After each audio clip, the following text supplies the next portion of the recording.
Breaking news చూస్తున్నాం. భారత్ పై మరోసారి పాకిస్తాన్ కుక్కలు మొరుగుతూ ఉన్నాయి. పాకిస్తాన్ సంబంధించిన ఓ మంత్రి విషం చిమ్మే ప్రయత్నం చేస్తున్నారు. సింధు జలాలపైన పాక్ మంత్రులు మాట్లాడిన మాటలు మరోసారి భారత్ ని యుద్ధానికి సిద్ధం కమ్మని రమ్మని పిలుస్తున్నట్టుగానే ఉంది. నీటి వాటా తగ్గితే, సింధు జలాల నీటి వాటా తగ్గితే తీవ్ర పరిణామాలు ఉంటాయంటూ హెచ్చరిస్తోంది పాకిస్తాన్. మన వాటా తిని, మన దగ్గర నీళ్ళని అడుక్కు తిని, మనం వేసే భిక్షని వాళ్ళు తింటూ మన దగ్గర వస్తున్నటువంటి ఆ నీటి ప్రవాహంతో వాళ్ళు బతికి మన మీదే మళ్ళీ మా సొంత ఆస్తి, మాకు రావాల్సిన ఆస్తులంటూ ప్రగల్భాలు పలుకుతోంది పాకిస్తాన్. ఇక్కడ మాట్లాడుతున్న చూడండి, ఆ మైక్లో మాట్లాడేటువంటి వ్యక్తి, ఆ మీడియా సమావేశంలో మాట్లాడుతున్నటువంటి వ్యక్తి మసూద్ మాలిక్ వాడు మంత్రి, పాకిస్తాన్లో ఓ మంత్రి. సో నాకు తెలిసి సెంట్రల్ మినిస్టర్ ఏం కాకపోవచ్చు, కానీ ఒక స్టేట్ రిలేటెడ్కి సంబంధించినటువంటి ఒక మినిస్టర్ అయి ఉంటాడు. అడేం మాట్లాడుతున్నాడంటే, మా నీటి హక్కులను కాపాడుకుంటామంటూ బిల్డప్లు ఇస్తున్నాడు. సింధు జలాల అంశం జాతీయ భద్రతతో ముడిపడినటువంటి అంశం అని చెప్తున్నాడు. సో ప్రజెంట్ 1960లో ఎప్పుడైతే సిమ్లా అగ్రిమెంట్తో భాగంగా అప్పుడు వరల్డ్ బ్యాంక్ మీడియేషన్ తీసుకొని, పోనీలే చస్తాడు వెరవ, నీళ్ళని చచ్చిపోతున్నాడు కదా, సరే భారత్ను ఒప్పించి వాళ్ళకి ఎంతో కొంత నీళ్లు కట్టబెడతామని చెప్పి మొత్తం 6 ఉపనదులు ఉంటే దాంట్లో 3టికి భారత్కి పూర్తి స్థాయి స్వేచ్ఛనిస్తూ, కంప్లీట్గా భారత్ స్వేచ్ఛనివ్వడం అది మన హక్కు, మనకు సంబంధించిన ఆస్తి. ఇంకా మిగిలిన 3టికి భారత్ చేతులతోనే భిక్ష వేయిస్తూ మనం ఉమ్మేటువంటి ఆ ఉమ్ముని నాకుతూ బతికే పాకిస్తాన్. ఈ పదం నేను మాట్లాడుతున్నందుకు చాలా ఎక్స్ట్రీమ్గా అనిపించవచ్చు, బట్ నిజం. మీరు కావాలంటే గూగుల్ మ్యాప్స్ ఓపెన్ చేసి చూడండి, మీకు మ్యాప్లో ఓపెన్ చేసి చూడండి.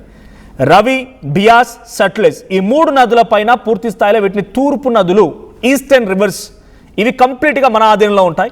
మిగిలినటువంటి 3 నదులు సింధు, జీలం, చినాబ్, ఈ 3 కూడా పాకిస్తాన్లో ఆధీనంలో ఉండడం కాదు, మనం వదిలేస్తే వాళ్ళు బతకాలంతే. ఇది అప్పుడు కుదిరిన అగ్రిమెంట్. ఇఫ్ ఎట్ ఆల్ ఎప్పుడైనా సరే మీ అగ్రిమెంట్ని బ్రేక్ చేసుకోవచ్చు అనేటువంటి ఆ క్లాజ్ని కూడా ఆ రోజు వరల్డ్ బ్యాంక్ రాసిచ్చినటువంటి ఆ అగ్రిమెంట్లో ఉంది. అందులో భాగంగానే పహల్గామ్ ఉగ్రదాడి ఘటన జరిగింది. ఆ పహల్గామ్ ఉగ్రదాడి ఘటన తర్వాత మన భారత ప్రభుత్వం ఏప్రిల్ 23న వెంటనే ఆ నీటిని పంపించినటువంటి ప్రక్రియని నిలిపివేసింది. అంటే పూర్తిగా నిలిపివేయడం ఉన్నపలంగా అది అసాధ్యమైన విషయం. కానీ మనకు రావాల్సినందుకు, మనకు వాటా వాడుకునేందుకు డ్యాములకి, లేకుంటే ప్రాజెక్టులకి, ఇతరత్ర అంశాలకు ఉపయోగించుకునేందుకు రకరకాల ప్లాన్లు వేస్తోంది. కొద్ది గొప్ప ఆ నీళ్ళని హోల్డ్ చేసే ప్రయత్నం కూడా చేస్తోంది. పాకిస్తాన్ అలమటిస్తోంది. పాకిస్తాన్ ప్రాంతం అంతా ఇప్పుడు ఎడారిగా మారిపోయింది. మనం ఎడారనగానే ఎక్కడో దూరంగా దుబాయ్లోనో అటువంటి ప్రాంతాల్లో అనుకుంటుంటాం, కానీ పాకిస్తాన్ ఇప్పుడు అదే వదిరిగా ఎడారిగా మారిపోతోంది. ఉద్యోగాలు లేవు, స్కార్సిటీ వచ్చింది, ఫైనాన్షియల్ క్రైసిస్ వచ్చింది, ఇండస్ట్రీస్ నడవడం లేదు, అగ్రికల్చర్ యూసేజ్కి వాటర్ లేవు, ప్రతి దానికి నీళ్ళే కదా ముఖ్య అంశం. సో నీళ్ళు రాకపోవడంతో అల్లాడిపోతున్నారు. అందుకే వీడు మాట్లాడుతున్న మాట ఏంటంటే, మాలిక్ అంటే వీడి పేరు, మేము చేతులు నరికేస్తాం, ఏ నీళ్ళనైతే ఆ చేతులు ఆపుతున్నాయి ఆ చేతులు నరికేస్తామని వాడు మాట్లాడుతున్నాడు. సైనిక చర్యలకి మేము వెంటనే వెనకాడబోము, ఎలాగైనా సరే అంతు తేలుస్తామన్నట్టుగా కాజా ఆసిఫ్ మాట్లాడుతున్నారు. పహల్గామ్ ఉగ్రదాడి ఘటన తర్వాత సింధు జలాల ఒప్పందం రద్దు చేసిన భారత్ ఇక ఒప్పందంతో పాకిస్తాన్ ఎడార్లా మారుతుంటే చుక్క నీరు అందకపోవడంతో దప్పిక తీరక, ఎటువంటి అడుగు ముందు పడక, ఇటువంటి పిచ్చి ప్రేలాపనలు, పిచ్చి కారు కూతలు మళ్ళీ పాకిస్తాన్ కూస్తూనే ఉంది. 2028 నాటికి నీటి ప్రవాహం పూర్తిగా భారత్ మొత్తంగా మూసివేయబోతోంది. ఒక్క చుక్క కూడా కిందికి పోవడానికి అవకాశం లేకుండా. నీటి కొరతతో ఈ పాకిస్తాన్ దాయాది దేశంలో ఆందోళన పెరుగుతోంది. భారత చర్యలతో ఉక్కిరిబిక్కిరవుతోంది పాకిస్తాన్. నీటి యుద్ధం వ్యాఖ్యలతో ఇరు దేశాల మధ్య ఉద్రిక్తత మొదలే అవకాశం ఉంది. తాజా పరిణామాలతో భారత్ పాక్ మధ్య యుద్ధ వాతావరణం మరోసారి మొదలే అవకాశం కనబడుతోంది. సో ఈ 6 నదుల్లో 3టికి భారత్ పూర్తి హక్కులు ఉంటాయి, 3టికి పాకిస్తాన్కి భిక్ష వేయడానికి భారత్కి అవకాశం.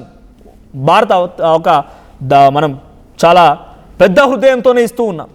కానీ ఆ వెధవలు ఇలాగా పదే మాట్లాడేటువంటి ఈ మాటలు చాలా ఆందోళన గురి చేస్తుంది. ఒకసారి వాడేం మాట్లాడాడు, ఆ కుక్క ఏ మొరుగుతోంది, ఆ మాటలు విందాం. सीसा पिलाई दीवार बनकर खड़े हो गए, कर चुके हैं कि जो हमारे पानी पे हाथ डालेगा हम वो हाथ ही काट देंगे। और सिर्फ ऐलान नहीं कर चुके, 2 मरतबा 1-1.5 साल में दिखा चुके हैं कि अगर किसी ने हाथ डाला तो हम हाथ काट देंगे। लेकिन सवाल इंसाफ का भी तो है, हम तो अपने आप को बचा लेंगे। हमारी तो जो अफवाज हैं उन्होंने 2 मरतबा सीसा पिलाई दीवार बनकर खड़े हो गए और दोनों मरतबा उन्होंने दिखाया कि पानी नहीं, हम तो हवा के ऊपर भी हाथ डालोगे तो तुम्हारा हाथ पकड़ लेंगे। अरे भाई, हम तो मुहर्रम के महीने में बैठे हैं, हमारे यहाँ तो हम तो पहले से कातिल के सामने खड़े होकर हक के लिए जान देने की तो हमारी ट्रेडिशन है और हमारे पास तो ट्रीटी है। मुकदमा हम कल पेश करेंगे, सबके सामने, दुनिया के सामने पेश करेंगे। अभी भी 2 जगह पे करके आए, दोबारा कल पेश करेंगे। ये कर चुके हैं कि जो హాత్ కాటేంగే ఏ నీళ్ళనైతే ఆ చేతులు ఆపుతున్నాయో ఆ చేతులని నరికేస్తామని మాట్లాడుతున్నాడు ఈ బెదవ.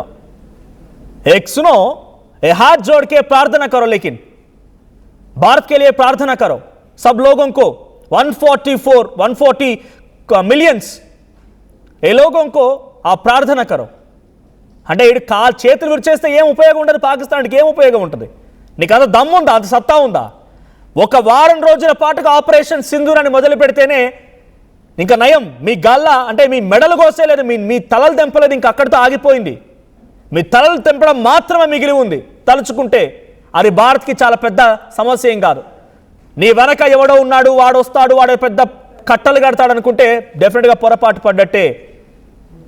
ఆపరేషన్ సింధూర్ కనుక ఇంకొక 4 రోజులు కంటిన్యూ అయి ఉంటే ఈ షహబాజ్ షరీఫ్ వాడు పక్కన కూర్చుంది, వాడు ఆ పరిధిలో ఫారెన్ మినిస్టర్ సంథింగ్ వాడు మినిస్టర్గా ఉన్నాడు, వాడు ఖ్వాజా ఆసిఫ్ వాడు ఏమన్నాడంటే, వాడు కూడా గతంలో ఇదే రకంగా పిచ్చి పిచ్చి మాటలు మాట్లాడుకొచ్చాడు. గతంలో ఇదే రకంగా ఆ అనవసరమైన ప్రేరేపణలకి మొరుగడం కుక్కలాగా అలాంటి వ్యాఖ్యలు చేసిండు ఖ్వాజా ఆసిఫ్, అక్కడి foreign minister.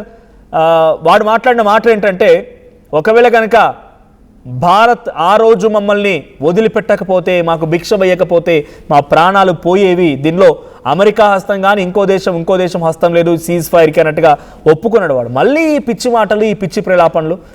Operation Sindoor is an ongoing project, it never ends. ఇది Modi statement, not only Modi, భారత ప్రజల యొక్క స్టేట్మెంట్. ఆపరేషన్ సింధూర్ అనేది ఇంకా కొనసాగుతూనే ఉంటుంది అనేది. ఒక్కసారి మళ్ళీ ఇక్కడ చాలామంది 3 ఆ రోజు ఆపరేషన్ సింధూర్లో ఎవరైతే ఆ 3 వీరవనితలు పార్టిసిపేట్ చేశారో వారిని కనుక మళ్ళీ ఒక్కసారి మీ వైపుగా మరలిస్తే తునాతునకలైపోతారు. పాకిస్తాన్ ఏం చెప్తోంది, సింధు జలాలను ఆపితే ఆ చేతులని కట్ చేస్తామంటోంది. ఆ చేతులు కట్ చేస్తారా? సోఫియా ఖురేషీ, వ్యోమికా సింగ్ ఇద్దరిని కనుక మళ్ళీ రంగంలోకి దించితే మీ పని అయిపోయినట్టే. ఆ సోఫియా ఖురేషీ, వ్యోమికా సింగ్ ఇద్దరు కనుక మళ్ళీ రంగంలోకి దిగితే మీ పని అవుట్.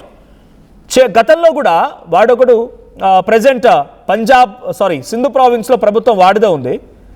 సో వాడేం చెప్తాడంటే, భారత ప్రభుత్వం కనుక ఆ నీళ్ళని ఆపేస్తే రక్తంతో ఆ నీళ్ళని నీళ్ళలో కలిపేస్తామని చెప్పి వాడు మాట్లాడుకొచ్చాడు. ఆఖరికి వస్తే ఆపరేషన్ సింధూర్ మొదలైన తర్వాత ఎక్కడ దాక్కున్నాడో తెలియదు, ఏ గోలో దాక్కున్నాడో తెలియదు, ఇప్పటి వరకు ఇంకా బయటకు రాలేదు. బిలావల్ భుట్టో వాడు మాట్లాడిన స్టేట్మెంట్ ఏంటంటే, భారత ప్రభుత్వం లేదా భారతలు కనుక ఆ నీళ్ళని ఆపేస్తే ఆ నీళ్ళలో రక్తాన్ని పారిస్తాం నదుల్లో అన్నాడు.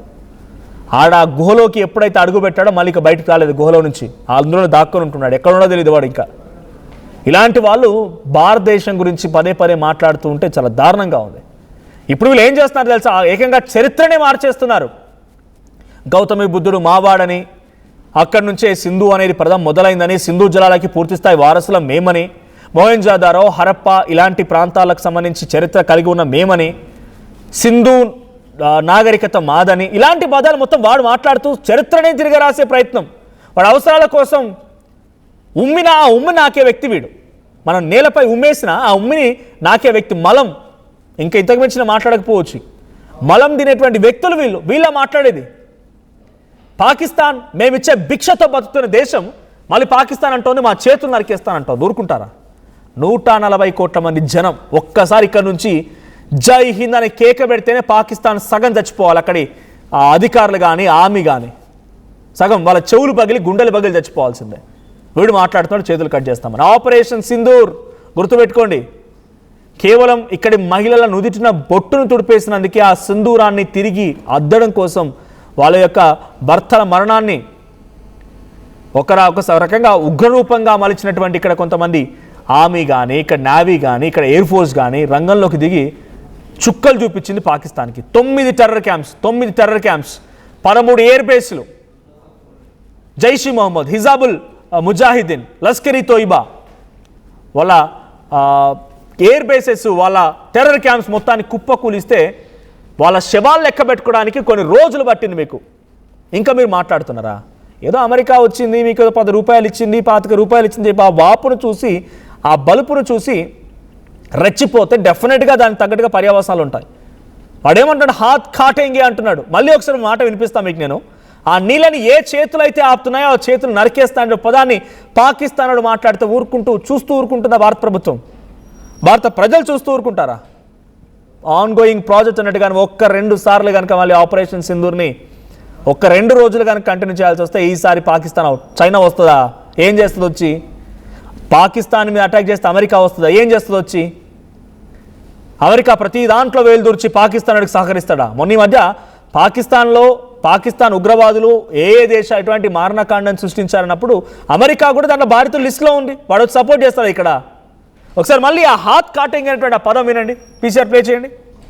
हमारे यहाँ तो हम तो पहले से कातिल के सामने खड़े होकर हक के लिए जान देने की तो हमारी ट्रेडिशन है और हमारे पास तो ट्रीटी है। मुकदमा हम कल पेश करेंगे, सबके सामने, दुनिया के सामने पेश करेंगे। अभी भी 2 जगह पे करके आए हैं, दोबारा कल पेश करेंगे। ये कर चुके हैं कि जो हमारे पानी पे हाथ डालेगा हम वो हाथ ही काट देंगे। और सिर्फ ऐलान नहीं कर चुके, 2 मरतबा 1-1.5 साल में दिखा चुके हैं कि अगर किसी ने हाथ डाला तो हम हाथ काट देंगे। लेकिन सवाल इंसाफ का भी तो है। हम तो अपने आप को बचा लेंगे, हमारी హాత్ కాటేదేంగంట. బిడ్డలు తలకాయలు లేచిపోతాయి. ఇంకా అచ్చభాషలో చెప్పంటే పుర్రలు లేచిపోతాయి, ఒక్కొక్కటి పుర్రలు లేచిపోతాయి. ఇది ఆపరేషన్ సింధూర్ ద్వారా నిరూపితమైంది. ఆ ఉగ్రవాదుల యొక్క ప్రాణాలు తీస్తే ఆ ఉగ్రవాదులకు ₹1 కోటి చొప్పున మీరు అనౌన్స్ చేసి భిక్ష పెట్టండి అని చెప్పి మోకాళ్ళ మీద మోకరిల్లి అడిగితే అప్పుడు భారత ప్రభుత్వం కొంత కంట్రోల్ చేసింది. ఎవడో వచ్చి చెప్తేనో విక్రమ్ మిశ్రీ మన భారత ఫారెన్ సెక్రటరీ ఆయన ఏం చెప్పారు? చాలా క్లియర్గా రణ్ధీర్ జైస్వాల్ స్పోక్స్ పర్సన్ వీళ్ళు పదే చెప్తూనే ఉన్నారు. ఏ దేశమో చెప్తే ఆ రోజు ఆపరేషన్ సింధూర్ ఆగిపోలేదు. ఎవడో వచ్చి మధ్యవర్తిగా ఉన్నాడని చెప్పేటువంటి మాటలు అన్ని బూటకపు మాటలే. అది ట్రంప్ అయినా ఇంకెవడైనా కేవలం మన దయాదాక్షిణ్యాలే వాళ్ళకు ఈరోజు బతుకుదెరునిచ్చాయి. మళ్ళీ బతకడానికి ఒక అవకాశం ఇచ్చాం. వాడు బతికాడే సరే. ఆపరేషన్ సింధూర్ సమయంలో బలూచిస్తాన్ సంబంధించిన వేర్పాటువాదులు కూడా చాలామంది భారత్ నుంచి సహాయాన్ని కోరారు. కొంచెం సహాయం చేయండి, మీరు రావాల్సిన అవసరం లేదు, పాకిస్తాన్ మేమే ముక్కలు చేస్తామని సహాయం కోరారు. ఖైబర్ పంక్తుంకోవాలటువంటి చాలామంది ఆఫ్ఘనిస్తానీలు ఎవరైతే వాళ్ళు కూడా అక్కడ పోరాటం చేస్తున్నారు, వాళ్ళు కూడా పలుమారు సహాయం కోరారు. కానీ ఒక్క సహాయం నిజంగానే భారత్ నుంచి కనుక వాళ్ళకి వెళ్తే మీ పాకిస్తాన్ ముక్కలైపోతుంది. కానీ ధర్మంగా, న్యాయబద్ధంగా భారత ప్రభుత్వం, భారత ఆర్మీ వ్యవహరిస్తోంది కాబట్టి పాకిస్తాన్ ఇంకా అలా ఉండిపోయింది. లేదనంటే పాకిస్తాన్ పని అయిపోయింది ఈ పాటికి. ఇప్పుడు ఆ 2028 తర్వాత ఒక్క చుక్క కూడా తిరిగి నీటిని, ఒక్క చుక్కను కూడా పాకిస్తాన్ వెళ్ళనివ్వకుండా అన్ని రకాలుగా డ్యాములు, పవర్ ప్రాజెక్టులు కట్టేందుకు భారత ప్రభుత్వం సిద్ధమవుతుంటే అల్లాడిపోతున్నాయి, కూసాలు కదులుతున్నాయి ఈ వదవలవి, ఈ ఫాల్తుగాళ్ళవి. అందుకే ఇటువంటి పిచ్చి మాటలు. ఆ రోజు బిలావల్ భుట్టో కూడా వీళ్ళ లెక్కన మాట్లాడు, రక్తాలు బారిస్తామని. ఏమైంది? గోలోకి వెళ్ళి దాక్కొని ఇంకా కూడా బయటకు రాలేదు వాడు. వీడు ఇలా మాట్లాడుతున్న చేతులు కట్ చేస్తాం, చేతులు నరికేస్తాం అంటున్నారు కదా. అంత సీన్ లేదు. కేవలం ఇవన్నీ పిచ్చి అరుపులు, పిచ్చి కేకలు తప్ప వీళ్ళతో అయ్యేది ఏమీ లేదు. సో సింధు జలాలు లేకపోతే వాళ్ళ పరిస్థితి అంటే వాళ్ళకి తెలుసు. ఇప్పనైనా ప్రార్థన చేసి ఇంకోసారి మా చర్యలు ఉండవు, మేము అక్కడ ఉగ్రవాదం చేత ఉండమని ఆ ప్రార్థన చేసినా ఒప్పుకోవడానికి ఎవరు సిద్ధంగా లేరు. కానీ మీరు ఆ చేతులు నరుకుతానటువంటి ఈ మాటతోనే మీ అహంకారం మరోసారి బయటపడింది. డెఫినెట్గా అంతకంతకి సమాధానం భారత ప్రభుత్వం వైపు నుంచి కూడా రాబోతోంది. మరోసారి ఒక భారీ స్కెచ్కి భారత ప్రభుత్వం కూడా సిద్ధంగా ఉన్నట్టు తెలుస్తోంది. ఒక బిగ్ ఆపరేషన్కి భారత ప్రభుత్వం కూడా సిద్ధంగా ఉంది. చూద్దాం మరి ఏం జరిగిందో. సో వీడి మాటలు విన్న తర్వాత మీకేమనిపిస్తోంది? పాకిస్తాన్ భారతీయుల చేతులు కట్ చేస్తాను, ఆ నీళ్ళను వదిలేక పెట్టకపోతే అనేటువంటి ఈ మాట మీకెలా అనిపించింది? ఆపరేషన్ సింధూర్ ఇంకొక 4 రోజులు కరెక్ట్గా జరిగి పాకిస్తాన్ ముక్కలు చేస్తే బాగుండు అని ఇప్పుడు అనిపిస్తోందా? సో మీ అభిప్రాయం ఏంటి? కామెంట్ చేయండి. సేమ్ టైం ఒకసారి మళ్ళీ ఈ బెదబ ఆ పిచ్చి కూతలు విందాం.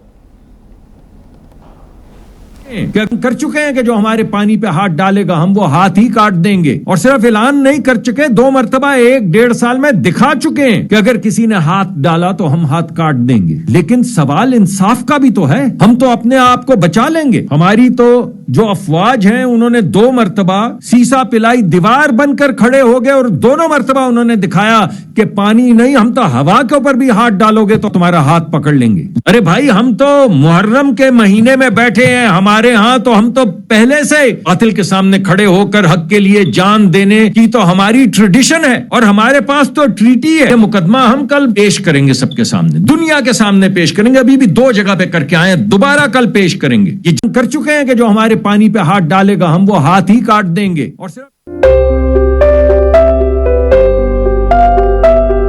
చిన్న చిన్న ఆనందాలు 35 ఏళ్లుగా నా జీవితంలో లేవు. 35 ఏళ్లుగా నేను డైపర్లలో బ్రతికాను. 6 సెంటీమీటర్ల ఫిస్టులా నా మూత్రాశయంలో లీకు కారణమైంది. ఎవరూ నాకు సహాయం చేయలేకపోయారు. ఏఐఎన్యూలో వైద్యులను కలిసే వరకు అక్కడ వారు రోబోటిక్ శస్త్రచికిత్సతో నాకు పరిష్కారం ఇచ్చారు. వారు నా ఆత్మవిశ్వాసాన్ని కూడా తిరిగిచ్చారు. Precision Care makes it possible. The Center for Robotic Surgery at AINU. Tournament ముందు పెయింట్ అలా తలనొప్పి ఒళ్ళు నొప్పుల నుంచి ఉపశమనం శాస్త్రీగా. జలుబు తలనొప్పి ఒళ్ళు నొప్పుల నుండి ఉపశమనం శాస్త్రీ బామ్ ఇప్పుడు 5 రూపాయల ప్యాక్ లో కూడా.